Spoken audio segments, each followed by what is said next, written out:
Magandang umaga, kumusta po? Narito po ulit ang update natin para sa lagay ng ating panahon ngayong umaga po ng July 25, 2024 na kung saan sa ngayon ay patuloy pa rin na malakas ang bugso ng hanging habagat na siya pa rin pong nagdudulot ng maulan na panahon, posibleng maghapon dyan sa may Ilocos Region, Central Luzon, Metro Manila, ilang bahagi po ng Batangas at Mindoro Provinces. Ang habagat po ay patuloy pa rin na pinapalakas ng bagyong si Karina kahit palayo na po yan dito sa ating kalupaan. Mamayang gabi po ay posibleng mag-landfall na yan dyan po sa may eastern part ng China.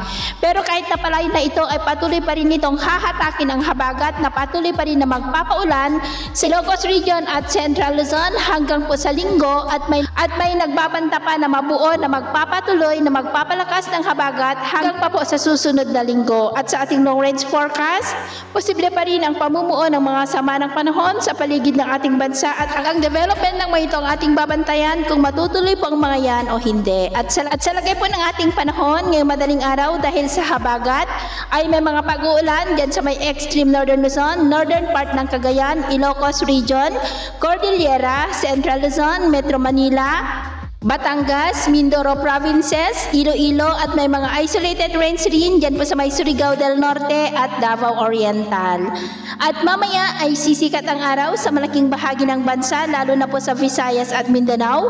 Pero dahil sa habagat ay maulap ang kalangitan with isolated rain sa may extreme northern Luzon, northern Cagayan, Ilocos Region, Cordillera, Central Luzon, Metro Manila, Batangas, Legazpi, Mindoro Provinces, Iloilo at Davao Oriental. At mamayang hapon, patuloy pa rin po ang maulan na panahon dyan po sa may Central Luzon, Cordillera, Ilocos Region, Metro Manila, ilang bahagi ng Southern Luzon, Panay Island at Sulu Archipelago.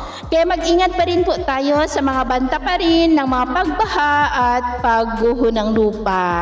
At sa atin naman pong mga baybayin, dahil po sa habagat at epekto ng bagyong si Karina, ay iwasan muna natin ang papalaot sa western seaboard po ng Luzon, northern seaboard ng Luzon at eastern seaboard ng northern at central Luzon dahil ang mga alon po dyan ay posibleng aabot hanggang po sa 2.5 to 5 meters height. Kaya iwasan po muna natin ang papalaot dyan po sa mga may kulay pula para mas makaiwas sa mga sakunang pangkaragatan. So yun po muna ang latest update natin sa araw na ito. At ako po muli si James na nagsasabing sa kahit anong pagsubok po na darating sa ating buhay, huwag po tayong mawawalan ng pag-asa. Thank you and God bless!